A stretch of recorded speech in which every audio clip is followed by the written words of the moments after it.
Alright, let's do this deck profile. Just got back from a locals tournament in which maybe 60 card zombies took second place. Start with the hand traps of the engine: Ash Blossom, Triple Tactics Talent, Droll Lock, and Ghost Bell. Very small engine, but 4 very important hand traps. And we have doubles of both of those in the side deck as well, all of those.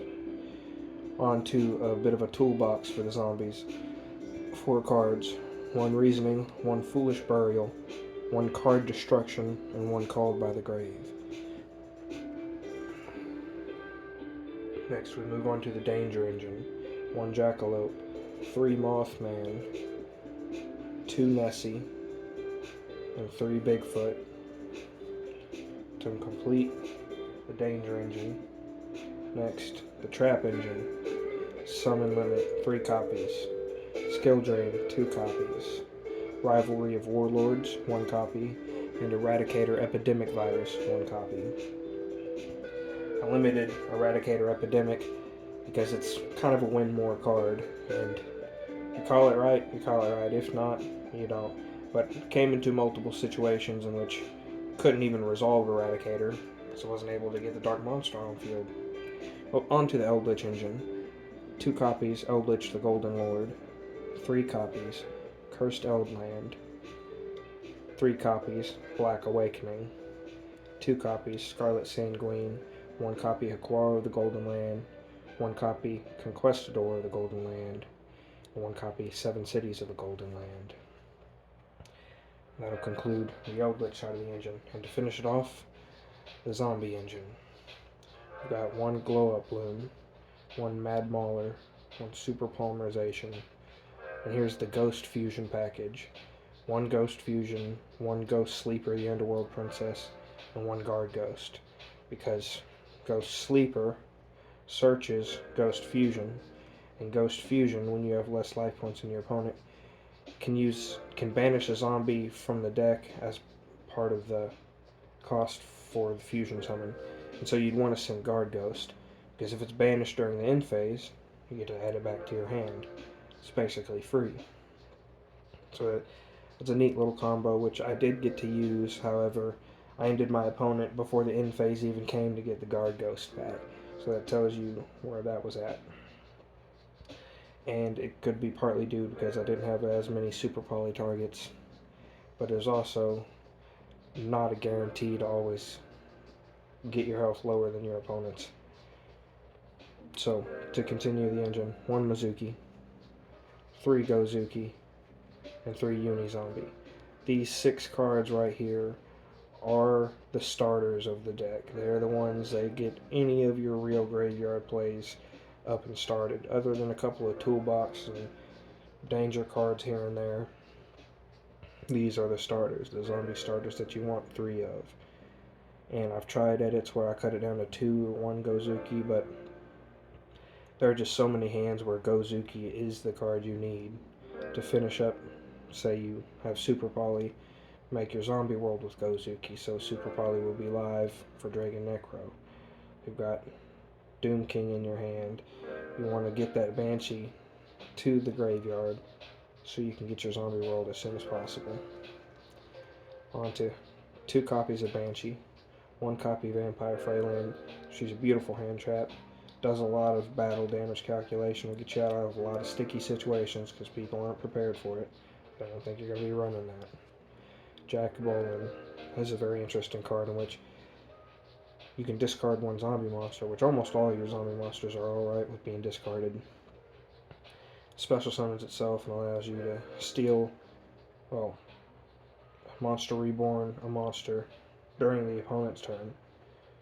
Algol Mazira, kind of like Guard Ghost in the fact, but it's also kind of like Freylin in the fact that it's a hand trap.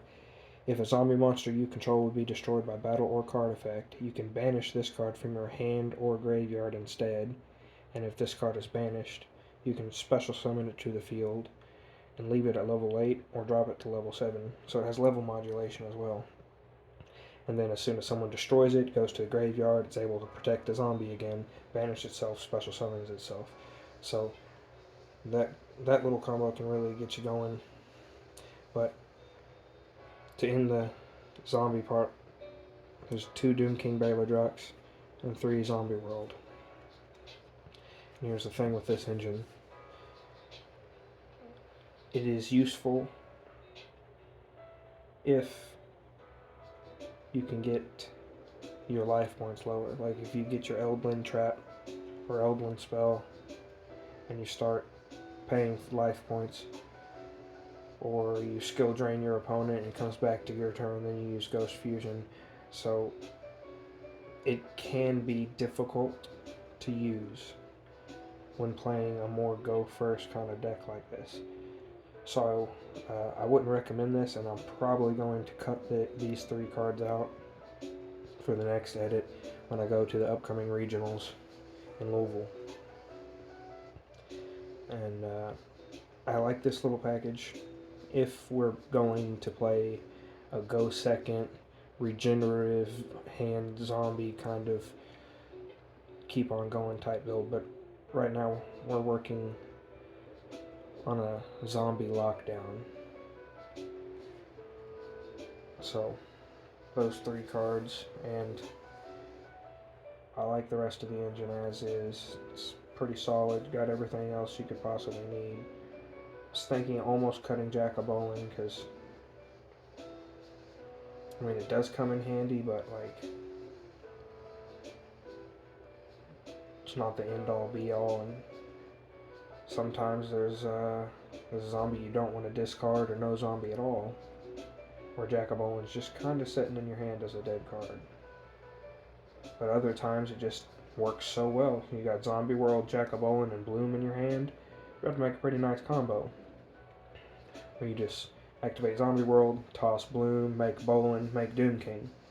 Then you're really popping off pretty quick. Again, that's a 3 card combo. And seeing as you're only wanting 1 Bloom, 2 Banshee, 2 Doom King, maybe 1 Al Ghul Missouri, you know. There's, other than Mizuki and Mad Mauler, how many targets is that? Let's see, 1, 2, I guess you could count Gozuki, but most of the time he's going to be your starter, so you don't want to discard him unless you are lucky enough to get the Uni-Zombie. So 3, 4, 5, 6, 7, possibly 8. So possibly 8 targets out of 60 cards for Jack of Bowling to discard. 8 out of 60. And Jack of Bowling already being part of the zombie engine makes it less likely that you're going to draw another zombie card. With only 8 others in the deck, that's not a high percentage for Jack of Bowling to actually go off. So I would say probably discard him as well, because that's, again, just kind of a win more card. If whatever you're summoning from the graveyard most of the time is not going to be something important like Doom King, because you don't want it to get banished once it leaves the field by Jack of Bowling's effect.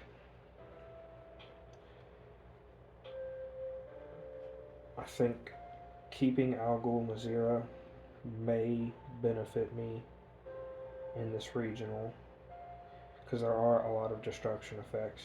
There are, I mean, the whole fact that Mazira can just continue bringing itself back.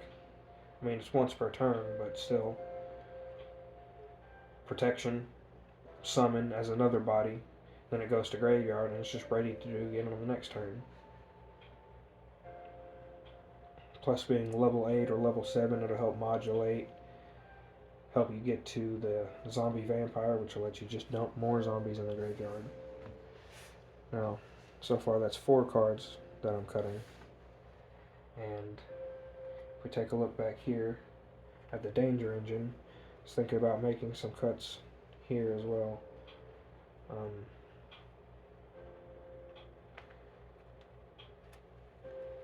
As far as this goes, we're trying to go first.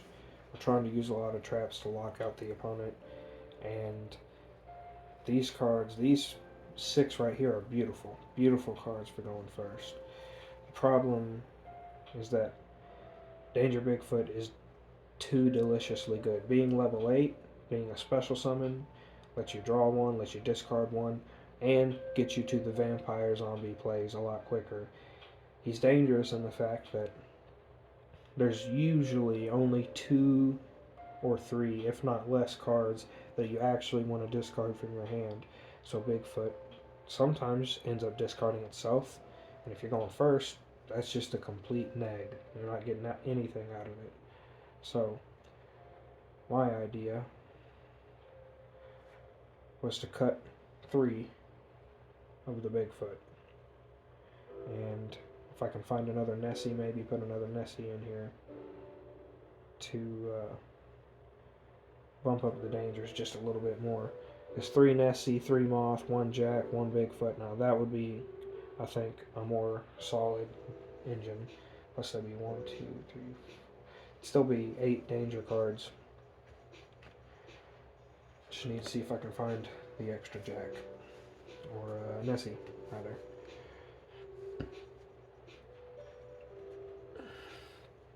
Onto the side deck, which I did use for 2 of my duels. Evenly matched. I didn't use evenly matched at all. 2 triple tactics talent, 1 forbidden droplet, and 3 cosmic cyclones. I did end up siding in cosmic cyclones. Didn't see them though. And then I also ended up siding in Joel and Locke. Very useful. Also sided in 2 ghost bells and was debating on the Ash Blossoms. I think I sided them, or almost sided them in one game, but just didn't have enough of the main engine that I really felt comfortable taking out at that time.